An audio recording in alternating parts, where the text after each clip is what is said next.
Bonjour Gérald Darmanin. Bonjour. Nous allons revenir sur l'évacuation de la place de la République, mais d'abord un mot tout de même sur l'intervention du chef de l'État. Le président a annoncé hier que les attestations seraient maintenues, les contrôles aussi. Oui, en effet. Les contrôles seront maintenus. Le président de la République a souhaité hier donner une perspective, à la fois pour que nous puissions sortir de ce confinement et ne pas rentrer au printemps prochain, à l'été prochain, dans un troisième confinement. Donc il faut à la fois de la perspective, ce qu'il a donné. Il faut avoir des comportements citoyens, ce que nous devons tous faire dans notre vie personnelle.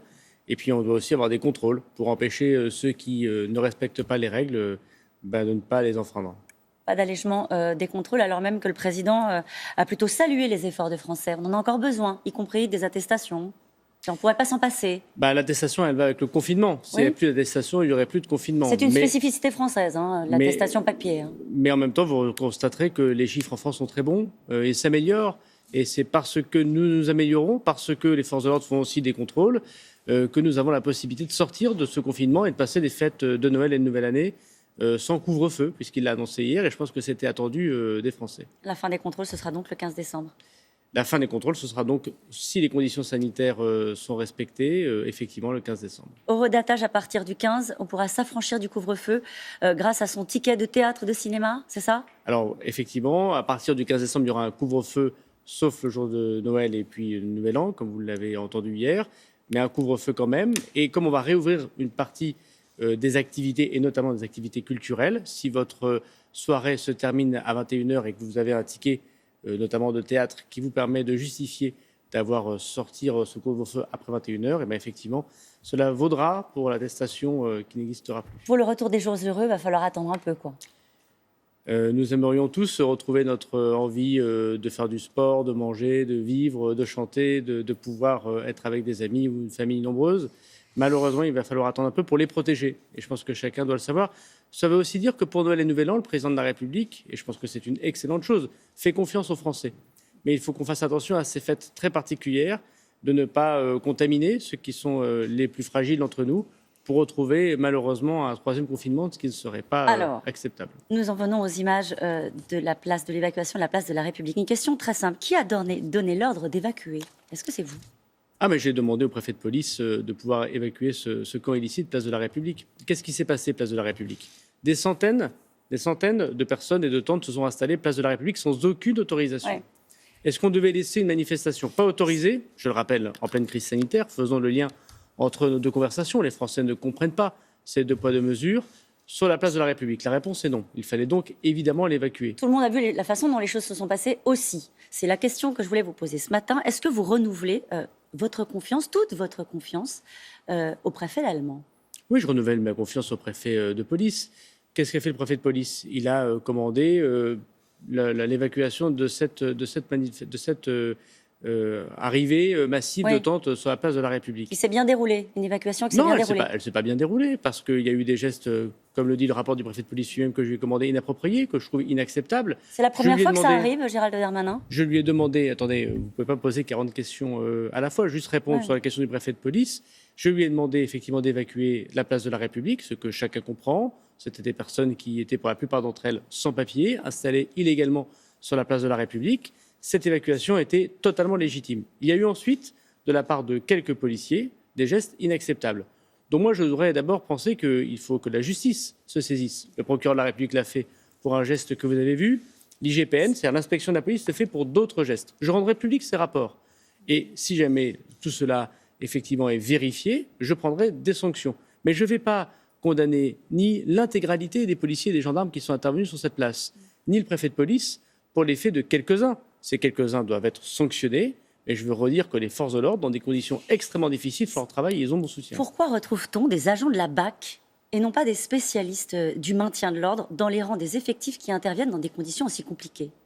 Alors d'abord, cette manifestation, elle est, entre guillemets, sauvage, illicite. Oui, on l'a compris. Voilà. Oui. Donc la question était de savoir si vous laissez pendant des jours et des jours, place de la République, une manifestation en attendant que des gendarmes mobiles ou des CRS, dont je rappelle qu'ils sont très largement utilisés en ce moment pour justement soit lutter contre des violences urbaines éventuelles, soit faire des contrôles pour le Covid, elles sont disponibles sur la place de la République. Place de la République qui, normalement, vous avez raison, ça doit être des spécialistes du maintien de l'ordre qui doivent pouvoir le faire.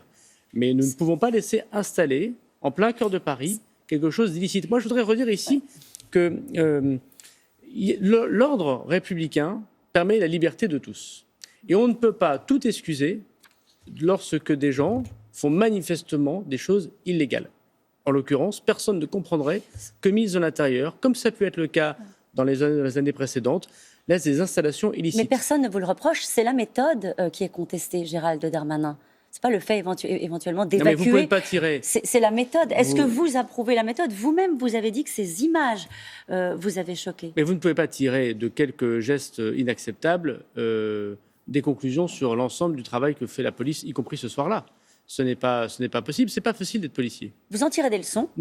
Oui, bien sûr, comme toujours. À chaque fois, il faut apprendre. Mais Par exemple, lesquelles? Mais d'abord, je voudrais vous dire que ce n'est pas facile d'être policier.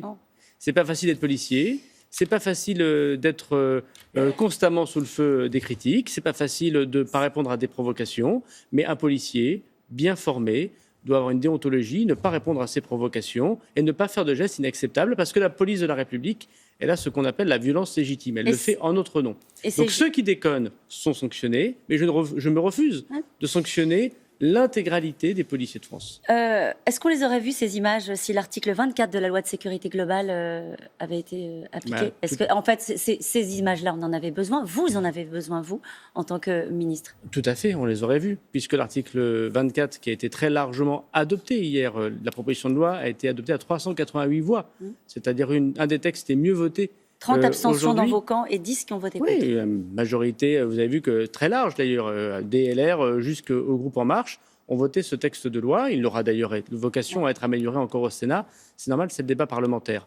Mais cette proposition de loi de M. Feufergue et de Mme Toureau n'empêche en aucun cas de filmer des policiers et des gendarmes et en aucun cas de diffuser ces images. Ça n'a rien à voir avec le texte. Ce que prévoit en revanche le texte, parmi d'autres dispositions extrêmement importantes pour la sécurité des Français, c'est de ne pas mettre en danger les policiers et les gendarmes. C'est-à-dire dans le but manifeste de leur nuire. Si je mets votre photo en disant Caroline Roux, en vous donnant votre adresse personnelle, en donnant peut-être le prénom de vos enfants, en mettant peut-être votre numéro de téléphone portable personnel et votre photo, avouez que c'est dans le but manifeste de vous nuire. Quel autre intérêt aurais-je que de le faire? Le journaliste de Brut qui a été violenté avait-il l'objectif de nuire aux forces de l'ordre? Je rappelle, il a été violenté, il a lui-même témoigné alors qu'il filmait l'intervention de la place de la République. Des faits qui sont de moins en moins rares. On peut aussi rappeler qu'un journaliste de France 3, Tanguy Kermarek, a été placé en garde à vue alors qu'il faisait des images d'une manifestation. Il a fait l'objet d'un rappel à la loi. Est-ce qu'on est en capacité aujourd'hui, je rappelle que l'ONU a sanctionné ce texte-là, en tout cas l'a pointé du doigt, la Commission européenne, expliquant que c'était une atteinte aux libertés de la presse. Pourquoi vous obstinez-vous? Non, alors là, je pense qu'il faut remettre les choses à leur place. Les journalistes ont évidemment tout à fait le droit de participer à des manifestations en les filmant, de rendre publiques ces images, qu'ils le fassent d'ailleurs avec leur caméra, ce qui n'était pas le cas du journaliste de France 3, il l'a fait avec son téléphone, si j'ai bien compris ce qui s'est passé. Ça change quoi? Non, mais je vous le dis, je le précise pour vos téléspectateurs. Et deuxièmement, moi, je pense que les journalistes, évidemment, et c'est les consignes que j'ai évidemment données, et c'est la loi de la République, tout en respectant les lois de la République, qui ne sont pas au-dessus des lois, doivent pouvoir filmer avant, pendant, après une manifestation. Sans être brutalisés par les forces de l'ordre. Et évidemment, dans le mot brutalisé par les forces de l'ordre, vous savez, moi, je ne pense pas qu'il faille mettre toutes les forces de l'ordre comme vous le faites. J'entends que vous posez la question des journalistes, madame, mais permettez-moi de défendre les policiers. Permettez-moi qu'il y ait une personne qui puisse dire que les policiers font un travail difficile et que si on ne se présente pas comme journaliste, c'est difficile pour un policier de le distinguer s'il n'a pas de caméra, avouons-le. En revanche, dès qu'on connaît la qualité de journaliste de quelqu'un, on doit évidemment ne pas lui empêcher de pouvoir filmer, de pouvoir rendre compte de ce qui s'est passé et évidemment de ne pas le mettre en garde à vue. Le texte, vous l'avez dit rapidement, sera peut-être... Mais je voudrais quand même répondre à votre question, parce qu'on a l'impression qu'en France, les policiers empêchent tout journaliste de faire leur travail. Non, c'est pas non plus ce que j'ai dit. Voilà, non, mais ça peut être une impression et je voudrais ici la corriger. C'est d'ailleurs pas ce qui s'est passé place de la République, puisque des images nombreuses ont pu être diffusées bien évidemment sur les télévisions et bien évidemment sur les réseaux sociaux.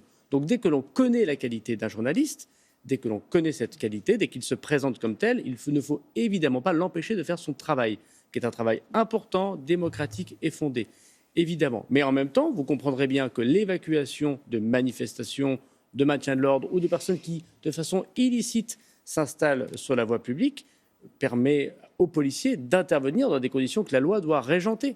Et il m'apparaît normal que la loi régente le fait que ces policiers interviennent dans des conditions difficiles. Le Premier ministre a annoncé qu'il allait saisir lui-même le Conseil constitutionnel. Vous pensez que cette loi va passer le contrôle de constitutionnalité? Oui, je le pense. Oui. Après, il y a un débat au Sénat. Ce débat au Sénat, il est important. Et la il y aura loi peut un retour. évoluer. Bien sûr, comme d'habitude, la loi, le gouvernement n'est qu'à la disposition du Parlement.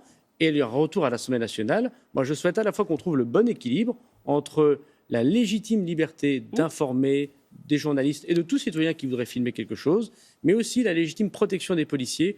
On a un peu tendance à les oublier, ces policiers, je trouve. Vous avez fait passer le message. Merci à vous. Merci, Monsieur le Ministre.